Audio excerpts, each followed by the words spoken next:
I can see why people learn editing for YouTube. I'm not very good at editing. I don't know nothing about editing. That's why I do my videos as they are live, as they go up. Basically, my 15-minute rant went pretty quick.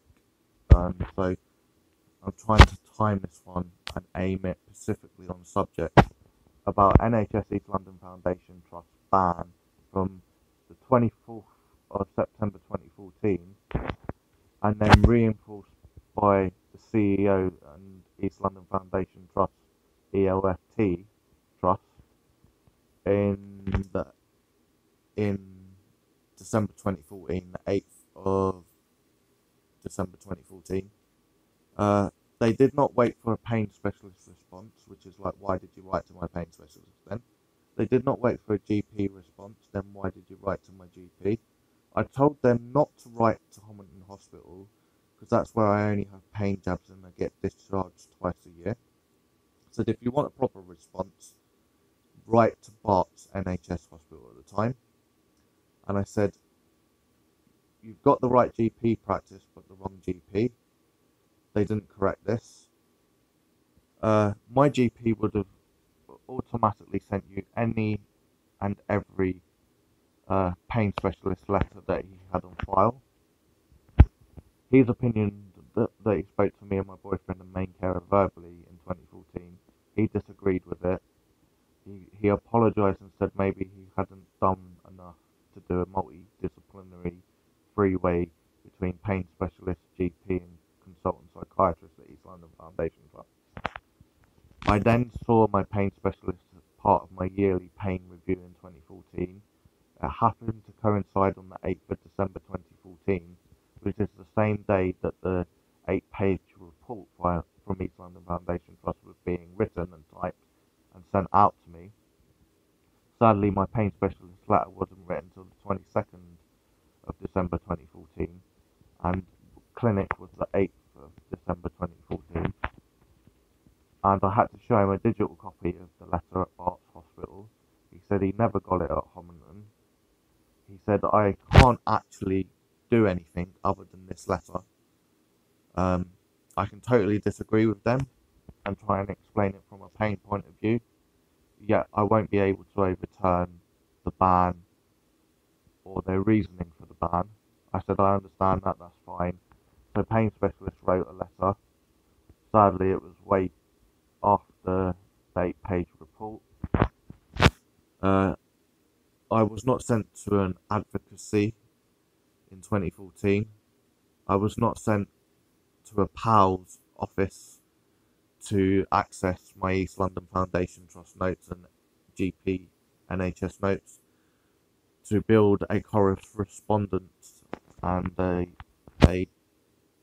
defend my response as to why I was on painkillers when I told them I was on painkillers, and any key dates or changes of painkillers I would have told them to the nearest convenient appointment. I told them always verbally. I didn't just pull it in an email. Any appointment that I had with East London Foundation Trust and there'd been a key decrease, increase or change in medication, I would have told them. I would have told them for two reasons. A, because I got nothing to hide, and B, if East London Foundation was to ever change my mental health drugs, they may not agree with my pain drugs, because I'd had that in the past. Cipralex Estelopram could not be given on a certain pain drug, and we had to look at it again. This is why I ended up on Tilex or Cocodamol, because we tried 1 to 4 different codeine, diacodeine painkillers, and Tilex or Cocodamol was the only one that didn't interfere with my asthma, didn't interfere with my bowels, and also helped with the pain, and also had a drowsy effect, a tiring effect, which is helpful when you've got complex regional pain syndrome or chronic pain, because it helps you tired. Doesn't always work, because the pain just goes, hi drowsy tablet, I'm going to push you awake, wake. They would misunderstand that I said, oh, say psychodynamic group was every Wednesday, which it was, between 2010 and 2012. If I'd been up 36 hours because of complex regional pain syndrome and I hadn't had 1 ounce of sleep, I would still go to the group, yet I may take loads of Red Bull or loads of Lucozade just 2 to 4 hours before the assessment, or group I should say, so that I could participate in the group. Sometimes people would go, "You look drunk." I said, "I look drunk because I've been awake 36 hours and I have to participate with this group. Otherwise, I'm not going to be able to help myself mentally.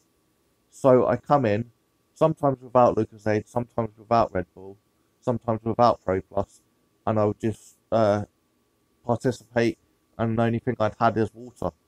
Yet ELFT, East London Foundation Trust, would always go, "Well, no wonder you can't sleep. You're on Lucozade and Red Bull every day." It's like, do you not listen?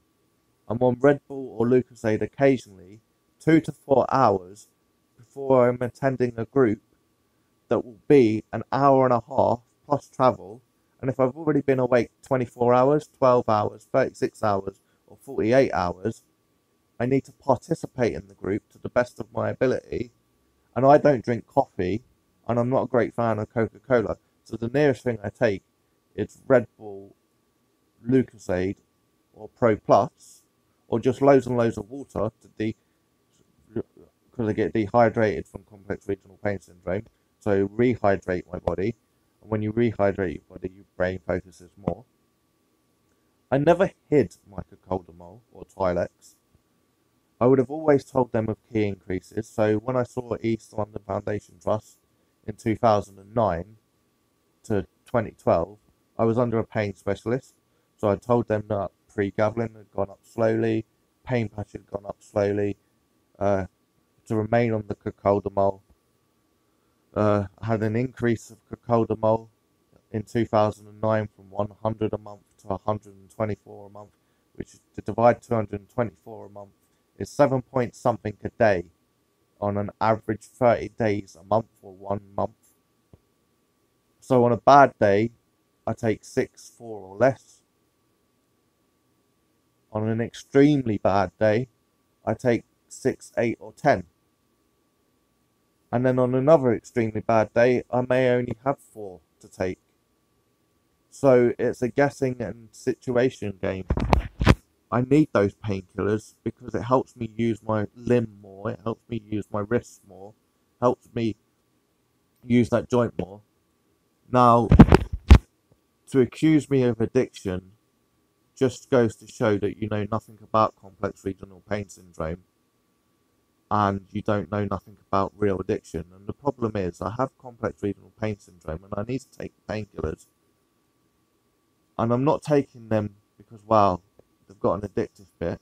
As soon as science catches up and there is no addictive painkillers that actually treat pain, I'll be on a non-addictive painkiller that treats pain directly. And then you'll probably be accusing me of being addicted then. I need the painkillers to function more. It's hard to explain to someone that's got no patience or doesn't want to listen. And so it just drove me nuts that this ban is really unfair by East London Foundation Trust. Also, since being with Bedford, you've ignored every single first-class DocMail letter I've got. DocMail, the only good advantage that came out of Pembrey surgery ban on the 19th of September 2016 is I found out a company called DocMail. Now, DocMail print word for word, document for document, page for page, and they hold it on their servers, and you can download it to your computer, you can download it for a fax, you can download it for your Google Drive, your Hotmail Drive, your Dropbox, your Box, your Evernote, and therefore you can have a copy of it, word for word, and it's on their server as well. Unlike a special delivery, which only contains the weight and the date and the signature, I could have sent 2 crisps in it with a bottle of Coca-Cola. Yet, first-class DocMail, I can show word for word. I tried to access my notes under Bedford, because I know that the ban is still in place. I've also explained that since being put on a new drug on the 4th of November 2016, I've been dizzy, black-eyed, passed out, all over body tremors I can feel, slurred words, and I'm trying to come off the drug. One of their logics was to increase the drug, and then one member of the staff went, it's a neurological disorder. So every time I'm on this drug is the only time I had problems. When I was off of it for 3 or 4 days because of a prescription problem and supply problem, I felt fantastic. No body tremors, no blackouts, no feeling dizzy, no small body tremors that I can feel that you might not be able to see, no slurred words. So I'm back on it now at 50 milligrams a night, and it's a great sleeping tablet. Well, it's not designed as a sleeping tablet. It's giving me all over body tremors, almost blacking out and falling to the floor. And if I fall down those stairs while I'm on this drug, it's going to be your guys' fault. East London Foundation, Bedford and Luton Services, Dr. P. Chowdhury, Dr. R. Singh, and Dr. Simon Ferris's fault from the Florence Ball House and Wellowings. And so, luckily, Bassett Road, Henderson and Partners are reducing it. We went down to 75 milligrams from 100 milligrams. We're down to 50 milligrams now. And hopefully, by the end of this month, I'll be on 25 milligrams and be able to come off of it. Also, there's a national supply problem, as I've been told by 2 chemists, Kidderman's and Pharmacy to You.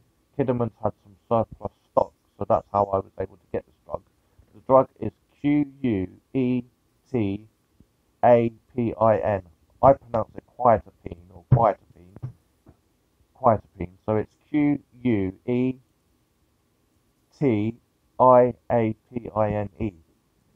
And I was put 25 milligrams for the first night and then 50 milligrams after that on the 4th of November 2016. Then East London Foundation Trust wouldn't communicate with the NHS Luton Safe Treatment Scheme correctly, so I was off of it for 2.5 to 3 weeks, which was no pretty sight either. I've ended up in the ambulatory care unit for blood tests. I had an ambulance called out on the 7th of March 2017 while I was at DRC Woburn Road Moodon Activation 6-week programme, which appears none of the staff have told you. I want to come off this drug as quickly as possible. You can give me a sleeping tablet if you want. That will help with the chronic pain and help me go to sleep. If you want to replace it with another mental health drug, please replace it with one that doesn't have supply problems, doesn't have this effect. Monitor me straight away. And PALS haven't got a response since last week about an urgent drug review. They haven't got a response about why every single DocMail first class letter has been ignored, not even acknowledged to say, look, we're understaffed, we're underfunded, or East London Foundation Trust, East London computer system is rubbish, or anything like that. There's been no standard reply. It's just been ignore me, ignore the letters, ignore the requests, ignore the problems, just ignore everything and hope it goes away. Ignored phone calls, messages, text messages. I've gone in person, been ignored. So yeah, I am coming off this drug because it is dreadful, and thanks to my GPs for helping me come off of it. Is the ban from 2014 still in place? What's the point of having a 45-minute consultation over the phone for an assessment of long-term therapy on the 11th of July 2016 at 3 o'clock if the ban from 2014 is nuts, is still in place, and I'm not allowed long-term therapy? East London Foundation Trust, will you help me? Bedford East London Foundation Trust, will you help me? POWHER Advocacy, POWHER Advocacy, will you help me with the 2014 problems from East London Foundation Trust and the Bedford and Luton ignoring every single letter since roughly since November 2016 to June May 2017.